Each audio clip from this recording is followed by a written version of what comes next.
Hello everyone, welcome back to my channel. Previous video में हमने बात करी थी सोल प्रोप्राइटरशिप के बारे में। हमने फॉर्म्स ऑफ बिजनेस ऑर्गेनाइजेशन अपना सेकंड चैप्टर स्टार्ट करा था क्लास 11th का, ठीक है। फॉर्म्स ऑफ बिजनेस ऑर्गेनाइजेशन, जिसमें हमें 5 फॉर्म्स पढ़नी थी, जिसका फर्स्ट फॉर्म हम प्रीवियस वीडियो में पढ़ चुके हैं, सोल प्रोप्राइटरशिप।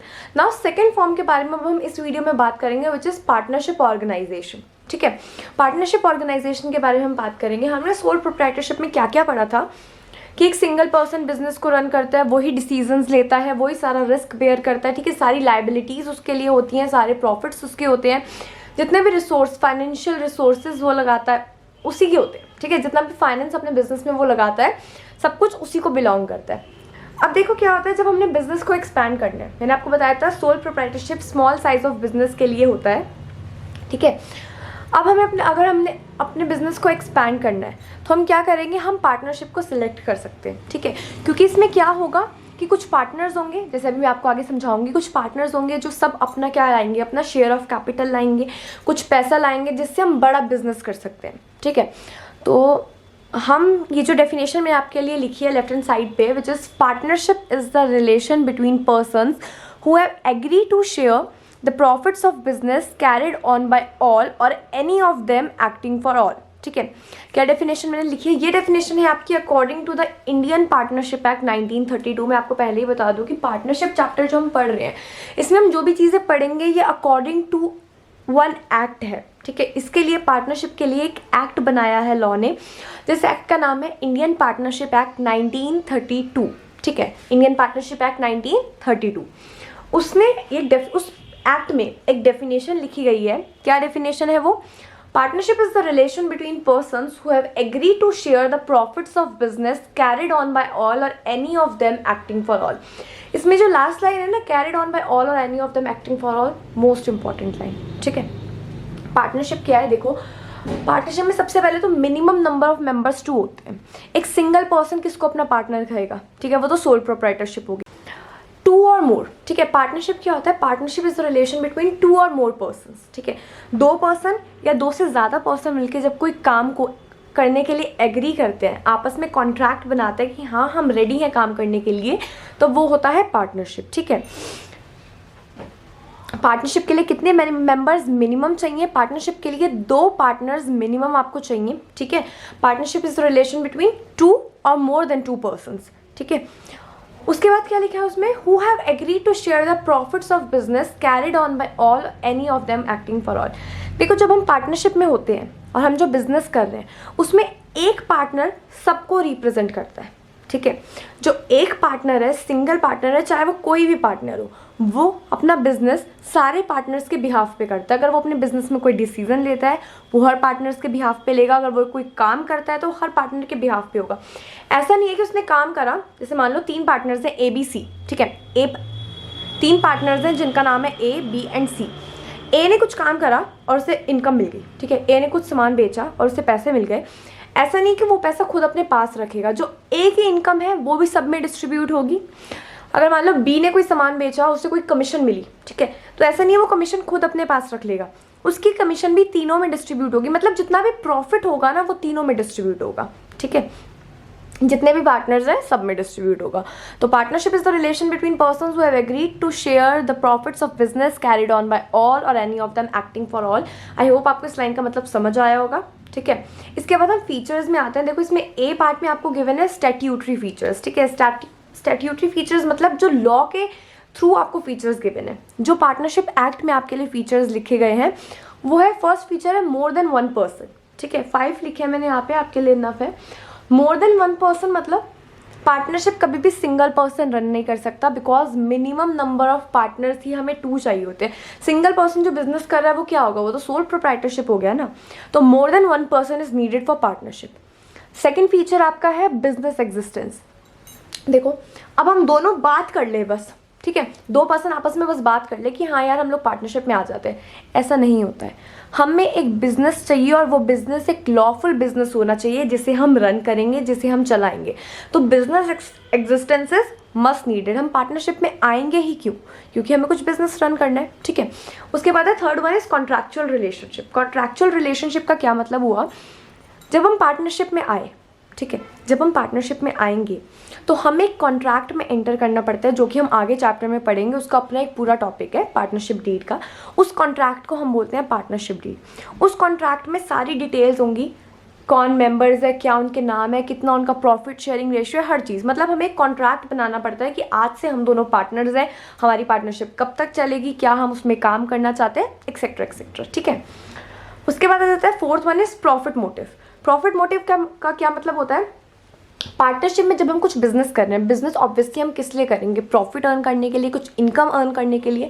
तो मेन मोटिव होता है पार्टनरशिप का प्रॉफिट, ठीक है। उसके बाद आ गया प्रिंसिपल एजेंट रिलेशनशिप। जैसा कि मैं आपको डेफिनेशन में समझा रही थी, उसी का एक फीचर ही आ गया प्रिंसिपल एजेंट रिलेशनशिप। जैसे प्रिंसिपल एजेंट में क्या होता है कि अगर कुछ एजेंट काम करता है, ठीक है, अगर एजेंट अपने मालिक के बिहाफ पे, अपने प्रिंसिपल के बिहाफ पे कुछ काम करता है, तो उस एजेंट के लिए रिस्पॉन्सिबल कौन होता है? मालिक रिस्पॉन्सिबल होता है ना। अगर एजेंट कुछ काम करेगा, कुछ सेल करेगा, कुछ प्रॉफिट अर्न करेगा, जो भी करेगा, तो वो सारा जवाब किसको देगा? सारी वो इन्फॉर्मेशन अपने प्रिंसिपल को देगा, जो भी उसका मालिक होगा। और अगर कल को उसकी वजह से कोई लॉस होता है, एजेंट की वजह से कुछ लॉस भी होता है, तो कौन बेयर करेगा? प्रिंसिपल बेयर करेगा ना, जो भी उसका सीनियर होगा, जो भी उसका मालिक होगा। ऐसी पार्टनरशिप क्या होती है? प्रिंसिपल एजेंट रिलेशनशिप होती है कि जो भी पार्टनर है उसको अगर कुछ लॉस होता है तो सारे पार्टनर्स आपस में बेयर करेंगे, अगर उससे कुछ प्रॉफिट होता है तो सारे पार्टनर्स आपस में शेयर करेंगे, ठीक है। Principal agent relationship. तो ये थे हमारे स्टैट्यूटरी फीचर्स। इसके बाद बी पार्ट में मैंने आपके लिए कुछ जनरल फीचर्स लिखे हैं, जिसमें कि फर्स्ट वन है अनलिमिटेड लायबिलिटी, ठीक है। अनलिमिटेड लायबिलिटी का मतलब मैं आपको सोल प्रोप्राइटरशिप वाली वीडियो में भी समझा चुकी हूँ। अनलिमिटेड लायबिलिटी का मतलब होता है कि अगर कंपनी को, मतलब हमारी फर्म को इतना लॉस हो जाता है कि फर्म के एसेट्स कम पड़ जाते हैं उन लॉस को बेयर करने के लिए, तो जो पार्टनर्स हैं उनका अपने घर तक का भी सामान, मतलब पार्टनर्स जितनी कैपिटल लगाई, फर्म के हमने एसेट सोल्ड करे, हमारा अभी भी लाइबिलिटीज़ हमारे पास रिमेनिंग है, हम कंप्लीटली उन्हें रीपे नहीं कर पाए, हमने पार्टनर्स की कैपिटल भी लगा दी कि चलो अब तो रीपे हो जाएगा, अब भी वो रीपे नहीं हो पाया, तो क्या होगा कि पार्टनर्स को कहीं से भी अपने घर तक की चीज़ें बेच के भी जो पैसा मिलेगा ना, वो भी लगाना पड़ेगा ताकि वो फर्म की लायबिलिटीज़ पे कर पाए, ठीक है। तो ये होता है अनलिमिटेड लायबिलिटी, कि हमारे घर तक का सामान बिक जाना, ठीक है।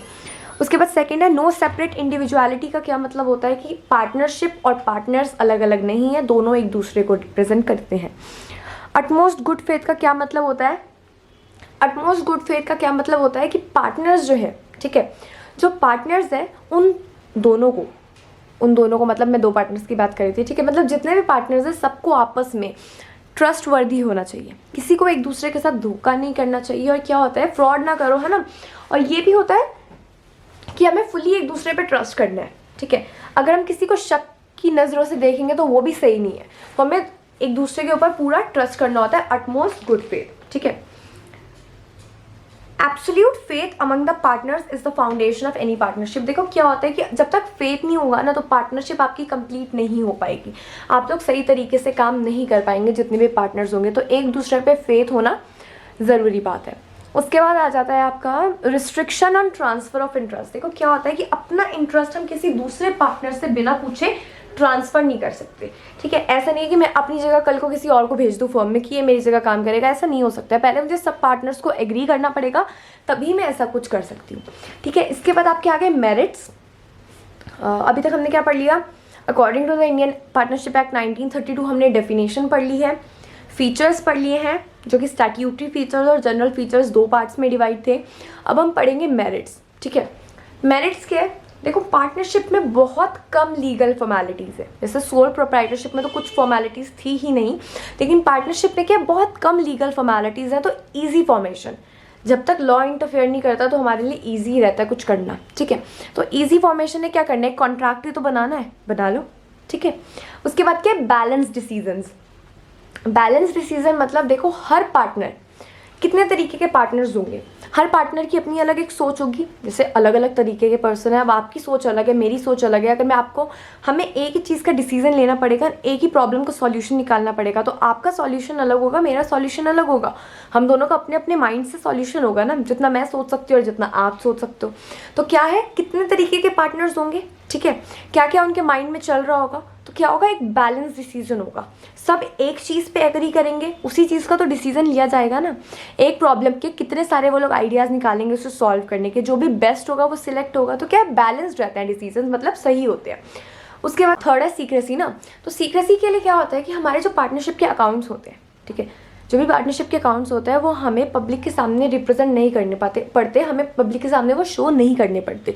तो जो भी हमारी कंपनी को लॉस क्यों हो रहा है, हमारे फर्म को लॉस क्यों हो रहा है, प्रॉफिट कितना हो रहा है, ये सब क्या होता है, सीक्रेट होता है, पार्टनर्स के बीच में ही रहता है। तो ये भी एक बेनिफिट है। उसके बाद है आपका डिवीजन ऑफ रिस्क।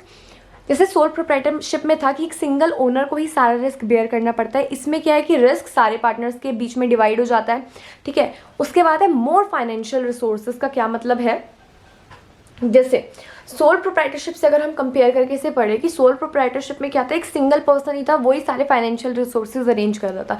इसमें क्या है, काफ़ी सारे पार्टनर्स है। देखो मैक्सिमम नंबर ऑफ पार्टनर्स 50 होते हैं, मिनिमम 2 मैंने आपको बताया कि मिनिमम पार्टनर्स 2 चाहिए होते हैं पार्टनरशिप स्टार्ट करने के लिए। मैक्सिमम नंबर ऑफ पार्टनर्स होते हैं 50 से ज़्यादा पर्सन्स को आप पार्टनरशिप में नहीं ला सकते। उसके बाद आपको कंपनी फॉर्म करनी पड़ती है, ठीक है, अगर आप उससे भी ज़्यादा पार्टनर्स को लाना चाहते हैं। तो क्या है, मैक्सिमम नंबर 50 है। तो अगर हमारे पास 50 पार्टनर्स है तो उनके पास कितनी कैपिटल होगी जो हमारे बिजनेस में लगाना चाहते हैं, अपने अपने बिजनेस में, ठीक है। पार्टनरशिप फर्म में कितना पैसा वो लगाना चाहते हैं, कितना वो लोन लेके लगा सकते हैं। तो क्या है, मोर फाइनेंशियल रिसोर्सेज। यहाँ पे आपके मेरिट्स कंप्लीट हो गए। अब है डीमेरिट्स। डीमेरिट्स में फर्स्ट आ जाते हैं आपका अनलिमिटेड लायबिलिटी। अनलिमिटेड लायबिलिटी तो सब में ही डीमेरिट में होगा, क्योंकि जब हमारे घर तक का सामान बिक जाएगा तो इसमें अच्छा क्या है, unlimited liability is a demerit, ठीक है। ये आप हमेशा के लिए याद भी रख सकते हैं। डीमेरिट में फिर आपका एक आ जाता है लिमिटेड रिसोर्सेज। लिमिटेड रिसोर्सेज का क्या मतलब होता है, जैसे मैंने अभी आपको मेरिट्स में बताया कि 50 पर्सन ही हैं, उसके बाद आपको क्या करना पड़ता है, कंपनी फॉर्म करनी पड़ती है। तो 50 पर्सन जितनी कैपिटल ला सकते हैं, जितने रिसोर्सेज मतलब जितना भी वो लोन ले सकते हैं, वो उतना ही पैसा हमारे पास रहेगा ना, उससे ज़्यादा पैसा हम नहीं लगा सकते अपने बिजनेस में। तो ये हमारे लिए क्या हो गया, एक लिमिटेशन।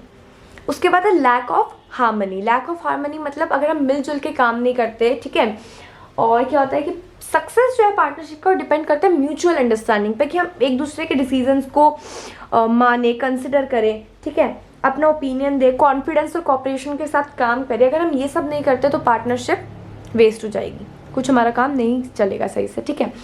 लैक ऑफ कंटिन्यूटी का क्या मतलब होता है, लैक ऑफ कंटिन्यूटी मतलब अगर सिर्फ 2 ही पार्टनर्स हैं हमारे पास, उनमें से किसी एक की डेथ हो जाती है तो पार्टनरशिप बंद करनी पड़ेगी, क्योंकि सिंगल पर्सन तो पार्टनरशिप कैरी ऑन नहीं कर सकता, ठीक है। तो lack of continuity. Lack of public faith, जैसे कि मैंने आपको बताया था फीचर्स में कि हमें पब्लिक के सामने अपने अकाउंट्स डिस्क्लोज नहीं करने पड़ते। तो पब्लिक का क्या होता है, हमारे ऊपर फेथ कम रह जाता है।